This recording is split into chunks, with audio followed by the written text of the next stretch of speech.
Ito ang bagong-bago at nagbabalik na Lenovo Legion Y70 2026 version. And alam naman natin kapag sinabing Y70 series, talagang gaming phone to na Lenovo. And nakakamiss nga namang makita to ngayon 2026 dahil hindi din tayo nila binigo. Kaya sa video na to, aalamin natin kung totoo nga ba talaga na malamig itong bukas ito and kung kakayanan ba neto makipagsabayan sa isang balagbagang gaming test. Dahil sa video na to, isasalang natin ito sa ating extreme gaming test na kung saan maglalaro kami dito ng tuloy-tuloy at walang humpay sa mga high demanding graphics game ko at maglalaro din kami dito ng mga emulated game na kung saan isasalang namin yan sa pinakasagad na settings sa Lagada game para malaman natin kung totoo nga ba talagang malamig to, maganda nga ba talaga ang performance, and higit sa lahat, optimize ba ang Lenovo Legion Y70 2026 sa mga game na madalas nating nilalaro. Kaya kung interesado kayo at gusto nyo rin makita yung overall capability nito or ito, yung pinag-iisipan yung bilhin ngayong 2026, tara, pag-usapan at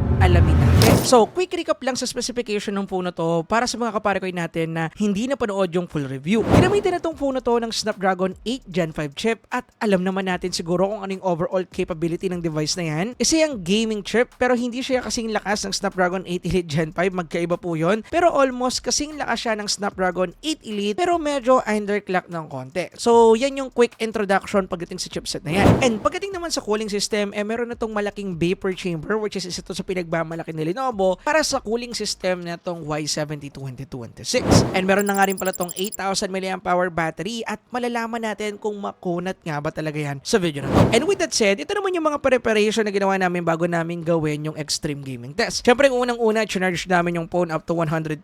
Sinet up namin yung brightness sa 75% and 50% naman para sa kanyang volume, which is a common setup ng mga most ng gamers sa atin out there. Pagdating naman sa internet source, ang ginamit namin as Wi-Fi since hindi ganun ka-stable yung mobile data dito para makakuha lang kami ng mas magandang information pagdating sa FPS at hindi magkaroon ng discrepancy pagdating sa reading. Meron din kaming gagamiting timer dito para matrack namin yung overall extreme gaming test or kung ilang oras na kami naglalaro. And ako nang una nagsabi sa inyo, matagal-tagal po ito. Anyway, with that said, simulan natin yung gaming test sa mga AAA games na talagang mabibigat. At simulan natin sa pinakamabigat, which is WUWA or Wuthering Waves. Bale, pagdating dito, syempre sinagad namin siya sa pinakasagad na settings, just as I said kanina, which is yung graphics niya is quality settings, high resolution, and then 60 FPS. And then, yung ibang settings is sinagad na lang din namin. Pagdating sa nakuha naming FPS dito, nakakuha kami ng 60 FPS as our max, and nakakuha naman kami dito ng maintaining and steady 59 FPS all throughout sa game. Pero meron pa rin naman mga segment na nakakuha pa rin kami dito ng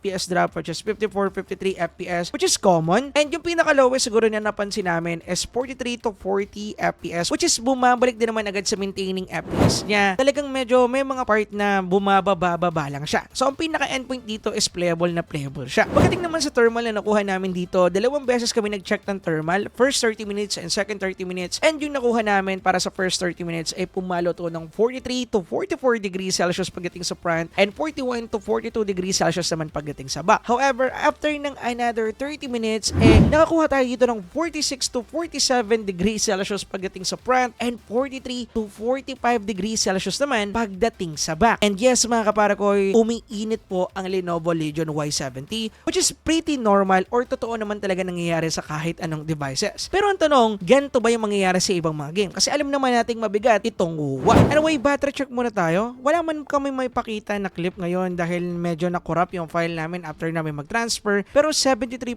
pa yung natitira after 1 hour ng tuloy-tuloy na paglalaro sa WUWA. Ngayon, check pa natin yung mga mangyayari. Anyway, next game naman tayo, which is Where Winds Meet. Pagdating naman dito, syempre, sinetup lang ulit namin or sinalang namin to sa pinakasagad na settings, which is extremely high FPS. At ito lang naman yung settings niya. Pagdating dito, nakakuha kami ng maintaining 59 to 60 FPS. The same lang din sa Wuthering Waves. Pagdating naman sa FPS drop na nakuha namin dito, naglalaro lang to ng 57 and 58 FPS at papitik-pitik lang din naman. Pero nung katagalan, meron kami mga napansin na panakanakang pagbaba up to 47 FPS, which is normal lang naman at madalas naman nangyayari talaga. Ang kagandahan dyan, hindi siya nagmi-maintain doon. Talagang bumabalik din agad sa maintaining niya, which is normal. Kaya pagdating sa game na to, playable yan dito sa Lenovo Legion Y70. Anyway, after ng isang oras ang tuloy-tuloy na paglalaro dito, nakakuha kami dito ng 39 to 41 degrees Celsius after ng first 30 minutes, and then sa second 30 minutes naman, which is 1 hour mark, pumalo naman to ng 41 to to 42 degrees Celsius pagdating sa kanyang back, and 41 to 44 degrees Celsius naman pagdating sa kanyang front. So in overall, hindi siya kagaya kanina ng WUWA na pumalo ng 47 degrees Celsius. So mas okay yung thermal na nakuha natin dito. And based sa feedback ng taga-gaming test natin, hindi siya mainit. And then after namin maglaro ng Whirlwind Smith, pumalo na rin sa 2 hours yung aming extreme gaming test. And yung natitirang battery dito, based sa record namin is nasa 54% pa. Pasensya na nga pala ulit at isa rin itong part na to sa nakorrupt na file nung nag-transfer kami ng file dito sa PC. Kaya wala kaming clip na napapakita sa segment ito ngayon. Pero don't worry, since mina-manual record namin gada game, meron kaming data na nag-film kami or nag-check kami ng battery is nasa 54%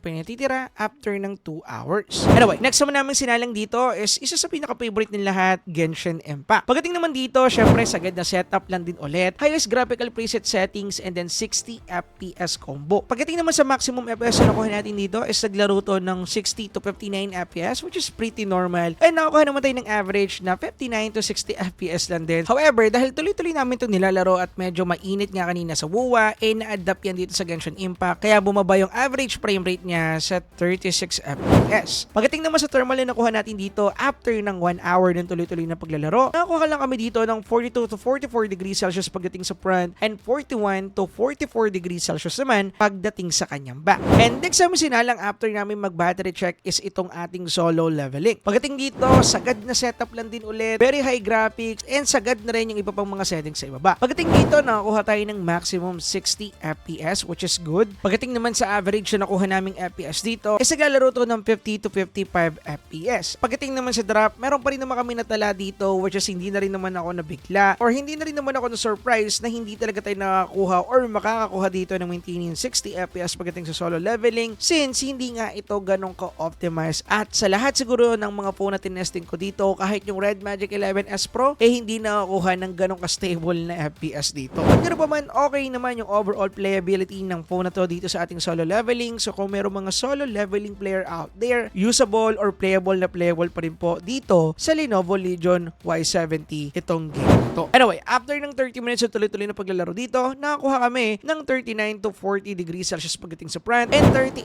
to 39 degrees Celsius naman pagdating sa back. Anyway, walang pahinga-pahinga. Next naman namin sinalang is itong inbuild. Bale, pagdating dito, sinetup namin siya sa sagad na settings lang din ulit. Very high graphic settings and then 60 FPS combo. Pagdating sa nakuha nating FPS dito, super okay and consistent yung nakuha nating gameplay. 61 FPS as our max FPS and nakakuha naman tayo ng average 55 to 60 FPS pagdating sa kanyang maintaining. Actually, wala akong nakita na kahit anong pagbaba ng frame drop dito na malala. Kung meron man yung 41 FPS or panakanakang papitik-pitik na 41 FPS lang naman, and just as I said, same sa mga game kanina, panakanaka lang naman as bumabalik din agad sa maintaining which is normal. Kaya pagdating dito, yeah, consistent yung nakuha natin and solid yung nakuha natin na FPS pagdating sa segment na to. Anyway, yung nakuha nating temperature dito is 39 to 40 degrees Celsius pagdating sa front and 38 to 39 degrees Celsius naman pagdating sa back. Anyway, next naman sinalang dito which is yung isa sa pinakagustong-gusto kong game and also ng mga gamers dito sa studio, itong Car X3. Bale, sinetup namin to sa 445 settings and then yung FPS namin sinet na lang namin sa no limit. And pagdating dito, nakakuha tayo ng consistent and decent na 60 FPS all the way. Pero meron pa rin naman mga panakanaka na pagbaba which is 55, 57, 58 which is normal and madalas lang naman to nangyayari kapag nagre-render nga ng mapa. Actually, dito lang naman lagi nagkakaroon ng ganyan. And medyo natutuwa nga din pala ako sa developer netong Car X3 since nung una kong tinitesting or sinasalang to sa mga extreme gaming test video natin, mas naging optimize sila ngayon unlike before na talagang umiinit. May mga phone na hanggang 30 FPS lang, 45 FPS lang pero ngayon, wala na akong nakikita ganon. Which is good thing. So in overall, kung Car X3 lang, yakang-yaka yan itong phone na to. Kaso nga lang, kahit na consistent yung FPS natin, nakakuha tayo dito ng 44 to 48 degrees Celsius pagdating sa front and 41 to 45 degrees Celsius naman pagdating sa kanyang back. After yan, ng 45 minutes yung tuloy-tuloy na paglalaro dito sa Car X3. And gusto ko lang i-take note, mula pa kanina hanggang dito sa Car X3, hindi pa po namin pinapahinga yung phone. Kaya medyo surprising din yung nakita nating adjustment sa temperature doon sa ibang mga game na tinesting natin na hindi pumalo ng gantong temperature. Pero yes, confirm na umiinit po itong device na to. Pero mas pag-usapan natin yan sa conclusion ng video. Ngayon naman, battery check naman tayo. Bale, sa unahan or bandang unahan ng gaming test natin sa Car X3, na-hit na namin yung critical point na neto, which is 6%. And sa loob yan ng 5 hours sa playing time or tuloy-tuloy na paglalaro. And kung ako yung tatanungin ninyo, kung itatry pa namin i-drain ito up to 0%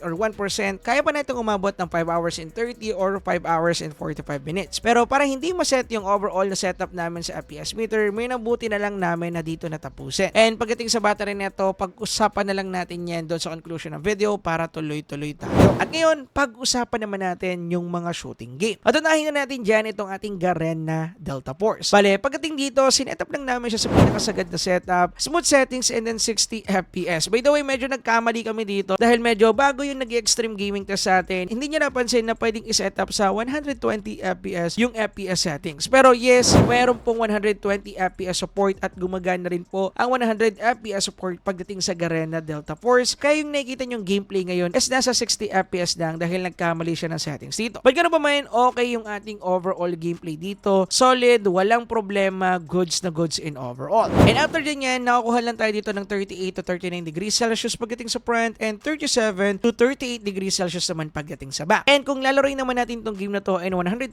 FPS settings, same lang din halos yung temperature na makukuha natin. However, na-hit niya yung 40 degree Celsius mark, which is normal. Now, walang pahinga-pahinga, next naman namin sinalang dito is itong Call of Duty Mobile. Bale, sinagad namin to sa pinakasagad na settings na capable sa kanya. And good news, nakakuha tayo dito ng 120 FPS pagdating sa overall FPS niya, mapa MP NBR mode. Iyon yung pinaka nagustuhan ko dito. And yes, hindi naman talaga mahihirapan tong puno to dito sa Call of Duty Mobile dahil isa to sa mga optimized sa game currently.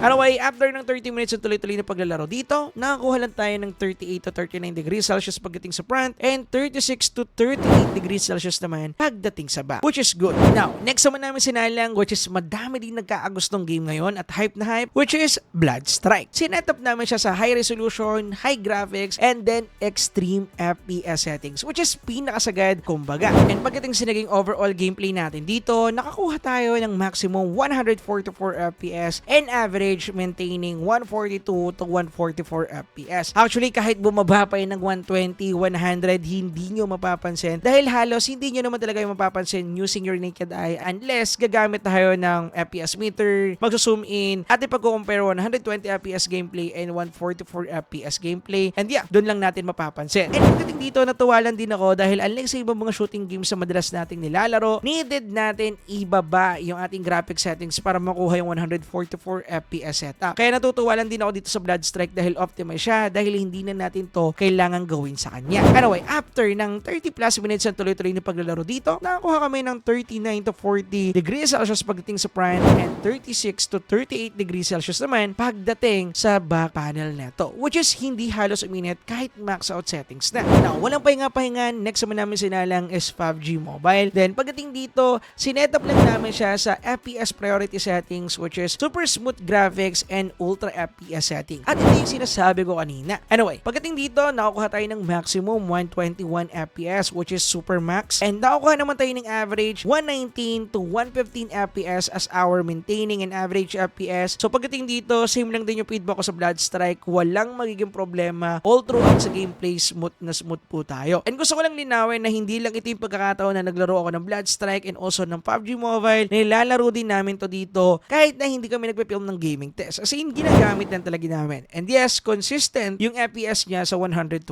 which is good. And pagdating naman sa thermal na nakuha namin dito, naglalaro lang to ng 38 to 39 degrees Celsius pagdating sa front and 37 to 39 degrees Celsius naman pagdating sa kanyang back. Anyway, next naman namin sinalang dito, which is last dito sa ating extreme gaming test, mga PP SSPP emulator, at naglaro kami dito ng 40 minutes para sa dalawang game. 20 minutes sa Lego Batman and 20 minutes din sa WWE SmackDown game. And pagdating dito, consistent din yung nakuha natin na FPS pagdating sa both game na to. Since wala kami nagagalaw or pwedeng galawin na settings dito sa Lego Batman and WWE, bale, using that settings, nakakuha kami ng 60 FPS pagdating dito sa both game na to. Unlike sa iba na nakakakuha lang ng 30 FPS. And kagandahan din yan dahil nga naka-Snapdragon chipset din tayo dahil nung na-try ko to sa MediaTek, nakita ko na medyo nahihirapan ng mga MediaTek processor sa gantong setup, which is pretty normal lang naman kung ako yung tatanungin. And pagdating sa nakuha namin dito na thermal, nakakuha lang kami ng 36 to 37 degrees Celsius para sa 40 minutes sa tuloy-tuloy na paglalaro dito sa PPSSP.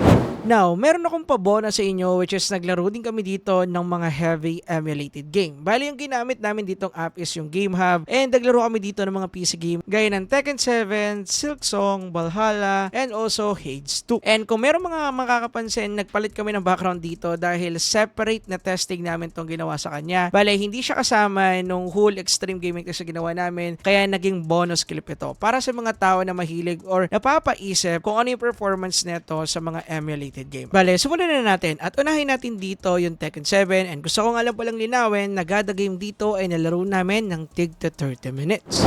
Take note, hindi po ito kagaya ng SSPP na Tekken 7 na modded, low graphics, or optimized kumbaga. Ito yung real na Tekken 7 dahil ito ay yung game na connected sa Steam account ko, and yes, PC game po talaga siya na nilalaro namin sa PC. Para sa mga kaparkoy natin na alam yung Game Hub, alam ninyo yung ibig kong sabihin. Anyway, pagdating dito, hindi na namin binago yung settings, in default na lang po kami dito. Talaga kung ano yung mismong default ay yung ginamit namin, and guess what? Nag-run siya ng smoothly and goods na goods naman. Pagdating sa nakuha namin frame rate dito, nakakuha kami dito ng 60 FPS as max. However, yung naging average niya is maintained 30 FPS na. Ganun pa man, playable dito ang Tekken 7, kaya wala rin namang problema kung ako yung tatanungin. Then after ng 30 minutes ang tuloy-tuloy na paglalaro dito, nakakuha tayo ng 43 to 45 degrees Celsius after ng 30 minutes ang paglalaro. Anyway, next naman namin sinalang dito is itong Silksong. Sinetap namin yung kanyang maximum FPS sa 120 FPS. And guess what? Nakakuha kami dito ng maximum 120 FPS. However, yung naging average FPS natin dito or yung naging maintain ay naglaro ng 100 to 65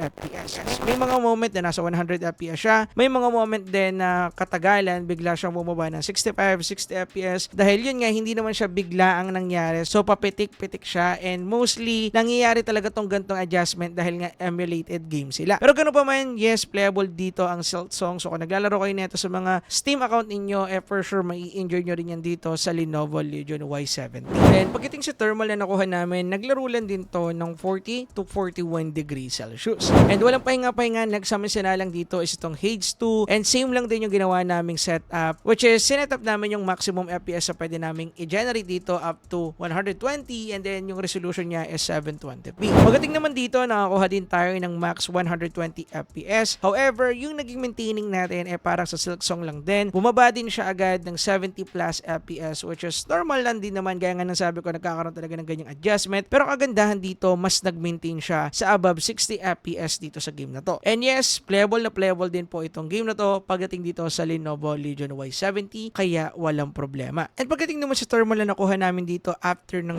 30 minutes ang tuloy-tuloy na paglalaro, nakakuha lang kami dito ng 39 to 41 degrees Celsius. Anyway, next naman namin sinalang dito is itong Brawlhalla. And dito naman, sinetup naman siya sa pinakasagad lang din, and 120 FPS lang din ulit yung limit. Pagdating dito, nakakuha tayo ng decent 120 FPS pagdating sa ating maximum. Pero ang good news, nakakuha din tayo ng 100 to 120 FPS, pero mostly nagsisit siya sa 105, 104, and then sometimes bumababa din siya ng 98. Okay, gusto ko lang linawin na mayroong mga emulated game din dito na tinry naming i-testing, kagaya na lang ng game na Undisputed, Dragon Ball Sparking Zero, and War Thunder. However, hindi sila nag-open dito since hindi pa nga ganong ka-optimize at the moment, dahil hindi pa ganong ka-optimize ang Snapdragon 8 Gen 5 pagdating dito dahil nga bago pa. So, aantay pa tayo ng mga ilang buwan or mga isang taon pa para mas maging optimized or maging supportive ito sa mga graphics driver na meron na dito. So, abang-abang na lang talaga. Pero ganun pa man, meron ng mga game na pwede nating malaro sa kanya, which is good. And yan lahat mga kapare ko, yung kabuuan ng extreme gaming test natin. At inabot po tayo dito ng total of 10 hours, which is 8 hours sa first testing and then 2 hours para sa mga emulated game. And yes mga kapare ko,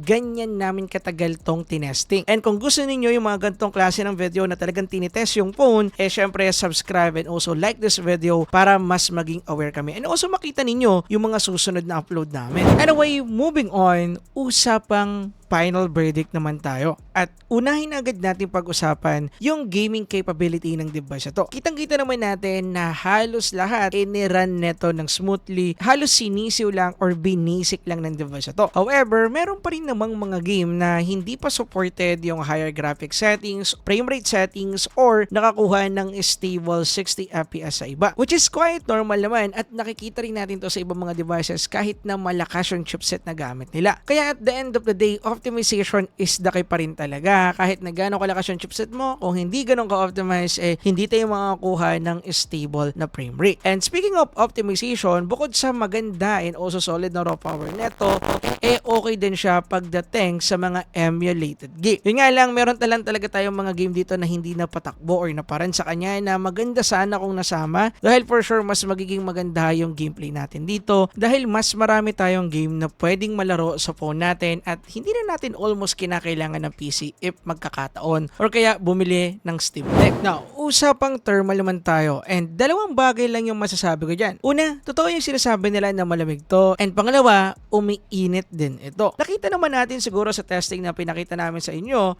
meron talagang mga game na pinainit itong device ito. At talagang mainit dahil pumalo tayo ng 47, 48 degrees Celsius, which is alam na natin na talagang mainit yan sa device. Pero meron ding mga game dito na ini-expect kung iinit siya pero mas nag-maintain siya sa 40, 39, which is good the temperature kung ako yung tatanungin para sa mga game na alam ko talaga medyo mabigat. So at the end of the day, umiinit pa rin siya. Pero at the end of the day din, totoo din yung sinabi ng mga kaibigan natin na nag-review nito na okay yung thermal niya dahil effective yung nilagay na Lenovo na malaking vapor chamber dito. However, in terms of intensive testing or talagang tuloy-tuloy na paglalaro, nakita naman natin na meron talagang game at game na makakapagpainit sa device ito. So technically, totoo yung sinabi nila, pero wag niyong aalisin na talagang iinit at iinit pa rin ito. Depende sa game at tagal ng paglalaro natin. Kaya yun lang yung pinaka-point ng thermal. Pagdating naman sa battery segment nito, para sa 5 hours na playing time, for me, decent na yan. Para sa isang 8,000 mAh phone. Since meron na rin naman ako mga na-review na merong same na laki or kapal ng battery neto na almost nasa same lang din naman